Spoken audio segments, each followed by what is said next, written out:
Isso é necessário que fique muito bem realçado. Isso costuma aparecer muito aí, principalmente em prova de segunda fase. Fiquem atentos com isso aí. Pois bem, mas não basta esse requisito para que nós venhamos a conceder a antecipação de tutela. Não basta que o autor disponha de uma prova inequívoca que conduza à verossimilhança da alegação. É necessário algo a mais. E o que é esse algo a mais? É aquilo que está elencado no inciso 1 do artigo 273, que fala do fundado receio de dano irreparável ou de difícil reparação. Veja bem, ó, o que diz o artigo 273? Pega aí o código, galera, dá uma olhada aí no código. Olha o que ele diz, ó. Desde que, na parte final do caput, desde que, existindo prova inequívoca, se convença da verossimilhança da alegação. E, ou seja, ao usar o conjuntivo e, o código está demonstrando que, além da prova inequívoca que conduz à verossimilhança da alegação, é necessário o quê? É necessário algo a mais. O que é esse algo a mais de início? É um fundado receio de dano irreparável de difícil reparação. Vamos tentar exemplificar? Vou dar aqui também exemplo prático. Eu gosto muito de exemplo prático, coisa que eu já desafiei aqui na minha vida como juiz. Não faz muito tempo, eu recebi uma petição inicial, onde havia o seguinte, a seguinte narrativa. Um trabalhador estava trabalhando, operando uma caldeira, a caldeira explodiu, ele teve mais de 60% do corpo dele queimado. E ele necessitava, nos termos do artigo 949 do Código Civil, que o réu, o seu empregador, o réu, custeasse o seu tratamento. Ele precisava de um tratamento especializado com urgência, porque se ele não tivesse esse tratamento com urgência, ele iria falecer. Imagina um trabalhador com 60% do corpo queimado. Então, olha aqui, ó, vamos analisar agora, à luz de tudo isso que nós vimos aqui, dos requisitos, esse caso concreto. Nessa hipótese, eu tinha uma prova inequívoca que conduzia à verossimilhança da alegação. Qual é essa prova? A expedição da CAT, da comunicação de acidente de trabalho por parte do empregador. Ou seja, havia uma prova inequívoca que demonstrava que era verossímil que esse trabalhador de fato tinha se acidentado ao operar uma caldeira.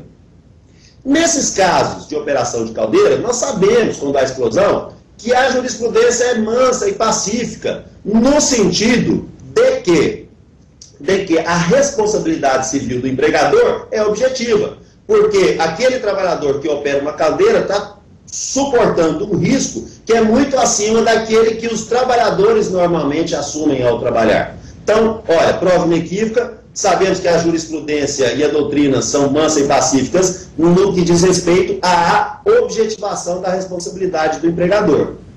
E eu tinha fundado receio de dano irreparável de difícil reparação? É claro que tinha fundado receio de dano irreparável de difícil reparação. Ora, se aquele trabalhador não se tratasse com urgência, ele viria a falecer. Ou seja, se eu indeferisse a antecipação de tutela, eu estaria, ao fim e ao cabo, assinando a própria sentença de morte do trabalhador. Era o caso típico de se conceder a antecipação de tutela com lastro, com fulcro, na hipótese elencada no inciso 1 do artigo 273 do Código de Processo Civil. Essa é a chamada tutela de urgência. A tutela que é fundada no receio justificável de dano irreparável ou de difícil reparação. Mas nós temos outras hipóteses, além desta que eu acabei de mencionar, que também justificam a concessão da antecipação de tutela.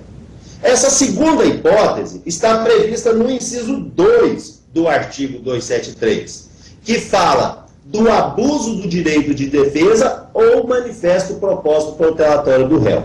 E olha aqui que interessante. Esse requisito do inciso 2, ele é alternativo ao requisito estampilhado no inciso 1. Olha aqui, ó, no final do inciso 1, pega aí o código novamente, dá uma olhada, vamos ler comigo, ó. Então o juiz vai antecipar a tutela desde que, inciso 1, haja fundado receio de dano irreparável ou de difícil reparação. Ou, vou frisar, ou, veja, Lá no caput, no final, tinha o conjuntivo e. Aqui, no final do inciso 1, nós temos o disjuntivo ou. Ou seja, há uma outra possibilidade de antecipar a tutela, desde que existindo prova inequívoca que conduza à verossimilhança da alegação, e ainda que não existindo fundado receio de dano irreparável ou de difícil reparação, desde que fique caracterizado o quê? O abuso do direito de defesa ou o manifesto propósito protelatório do réu. Mas, professor João Humberto, me diga uma coisa, o direito de defesa não é um direito fundamental? Sim, é um direito fundamental. Mas os direitos fundamentais, eles não podem ser exercidos abusivamente. Vale dizer, de outro modo, mesmo os direitos fundamentais podem ser restringidos. Nós temos um exemplo clássico aqui no direito brasileiro do direito à vida. Nós sabemos que, por exemplo, no nosso país a Constituição diz explicitamente que no caso de existência de guerra declarada, poderá haver pena de morte. O Código de Processo Penal Militar, inclusive, prevê essa pena. Foi excepcionado pela Constituição? Foi. Por que eu estou dizendo isso? Eu estou querendo mostrar que sequer o direito à vida é absoluto. Não seria, portanto, o direito de defesa que seria absoluto. Também o direito de defesa deve ser exercido sem abusividade. Ele não pode ser exercido de modo abusivo. Então, todas as vezes que houver abusividade no direito de defesa, nós estaremos numa circunstância que permitirá o juiz antecipar os efeitos da tutela de mérito, até em função da agressão que está sendo praticada à corte, ou seja, o chamado contempt of court. Há uma agressão, não só ao direito da parte contrária, mas à própria corte, que querendo distribuir justiça com urgência, vê-se privada pelo emaranhado de chicanas criados pelo réu que exerce abusivamente o direito de defesa. Vamos dar um exemplo aqui? Exemplo que eu já tive também em caso concreto. Certa vez eu fui fazer uma itinerante. Aqui no Mato Grosso nós temos os itinerantes, tem locais que são de difícil acesso, que a vara se desloca até o jurisdicionado. E eu fui fazer uma itinerante numa cidade pequena, pela primeira vez, nunca a Justiça do Trabalho tinha ido até aquela localidade, e me deparei com um processo simples, que o empregado pedia que o seu empregador depositasse o FGTS. E, na defesa, o empregador me disse o seguinte, ele falou, excelência, ninguém conhece FGTS aqui. Se o senhor deferir FGTS para esse empregado, amanhã todos os outros empregados da cidade vão querer, o senhor vai quebrar o município. Ora, o que é isso, se não exercício abusivo do direito de defesa? Pode alguém, justificando que ninguém conhece o direito, pedir que o magistrado deixe de reconhecê-lo? Ora, convenhamos que isso é, para me valer de um eufemismo, um exercício abusivo do direito de defesa. Naquele caso, havia prova inequívoca, que era próprio reconhecimento do réu que não depositava, e havia também o quê? O exercício abusivo do direito de defesa. E eu concedi, inclusive eu fiz de ofício nesse momento, a antecipação dos efeitos da tutela de mérito. Aliás, aqui nós temos mais uma justificativa muito forte para deferirmos a antecipação de tutela de ofício. Aquilo que eu disse, quando o réu exerce abusivamente o direito de defesa, ele está ofendendo dois valores com o seu ato impensável. Primeiramente, ele está ofendendo o interesse do autor, o direito do autor. Mas ele também está ofendendo a própria dignidade da jurisdição, porque a impede, por via das suas chicanas, de prestar a tutela efetivamente, como reclama a Constituição da República. Mais um bom motivo para o juiz, excepcionalmente, antecipar a tutela de ofício. Pois bem, essa é a chamada tutela de evidência, ou seja, o réu exerce tão abusivamente o seu direito de defesa que fica evidenciada, por via da abusividade da defesa, o direito do autor. Então, no inciso 1, como eu já disse, nós temos a chamada tutela de urgência. No inciso 2, de sua vez, nós temos a tutela de evidência, tutela antecipada de evidência. A antecipação de tutela se justifica na evidência do bom direito do autor. Por fim, ainda dentro da tutela de evidência, vale nós vermos o parágrafo 6º do artigo 273.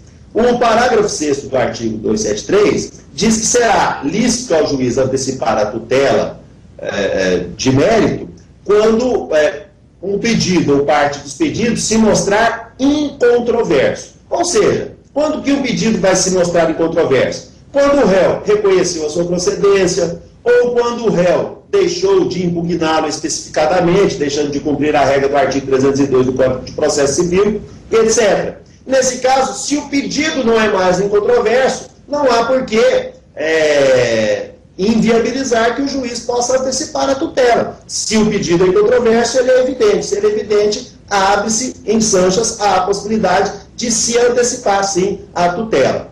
Aliás, uma parte significativa da doutrina, e aqui eu falo mais direcionadamente agora para aqueles que fazem concurso para a magistratura e para o Ministério Público, uma parte muito expressiva da doutrina, capitaneada pelo professor Luiz Guilherme Marinoni, nos assevera que talvez aqui no parágrafo 6º não haja, a bem da verdade, uma hipótese de antecipação de tutela.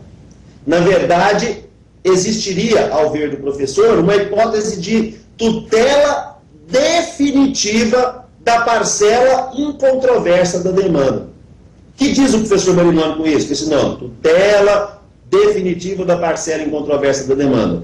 Que, nesse caso, a decisão de juiz não teria natureza interlocutória. Portanto, não seria uma antecipação de tutela. Ela seria, a bem da verdade, uma hipótese de sentença, porque nós estamos tutelando definitivamente a parcela incontroversa da demanda. Eu, até certo tempo atrás, até 2005, para ser mais exato, eu tinha uma certa resistência com esse ponto de vista. Mas em 2005, por quê que eu tinha essa resistência? O artigo 162 do Código de Processo Civil, até 2005, dizia que sentença era o ato do juiz que punha termo ao processo. Ou seja, sentença era aquele ato que punha termo ao processo. Portanto, aos meus olhos, pelo menos, não havia até 2005 a possibilidade de você prolatar sentenças múltiplas. A sentença tinha que ser um ato único que punha termo ao processo. Mas hoje, com a reforma de 2005, sentença é o ato do juiz que implica alguma das situações previstas no artigo 267 ou 269 do Código de Processo Civil. Ou seja, a sentença não é mais necessariamente o ato que põe termo ao processo.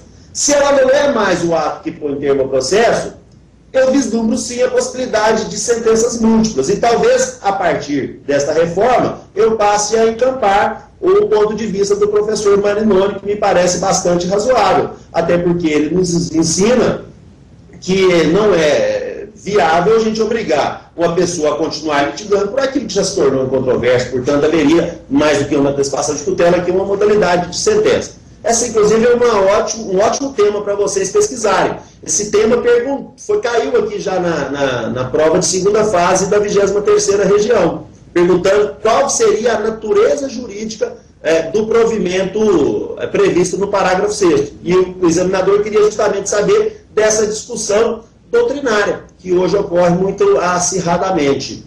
E, aliás, é interessante, né? Se a gente chegar à conclusão que aqui há, de fato, uma modalidade de tutela definitiva da parcela incontroversa da demanda, e, por conseguinte, a possibilidade de sentenças múltiplas, nós temos também a possibilidade de múltiplos recursos ordinários. Isso, imagine, eu não vou aprofundar nesse tema agora, porque nós não temos tempo, mas imagine todos os problemas que podem advir desse ponto de vista, se ele for efetivamente encampado pela jurisprudência. Um ótimo tema aí para vocês estudarem, já caiu em concurso público e creio eu que vai continuar a cair. Aprofundem nesse tema e, principalmente, o pessoal que está fazendo concurso para servidor, não. Fique tranquilo. Mas quem faz concurso aí para magistratura e Ministério Público, presta atenção nesse ponto, porque esse ponto ainda vai dar muita discussão. Por fim, vamos no último requisito aqui. Vamos falar aqui do último requisito. É um requisito não explícito, é um requisito que a gente acaba inferindo da redação do artigo 273. Vamos ver aqui, olha, veja bem. Gente, presta atenção. Agora eu quero que vocês abram o código e olhem aqui. Vamos ler o que fala o parágrafo 2º do artigo 273 do Código de Processo Civil. Veja bem, o que diz o parágrafo 2º. Não se considerar a antecipação da tutela quando houver perigo de irreversibilidade do provimento antecipado.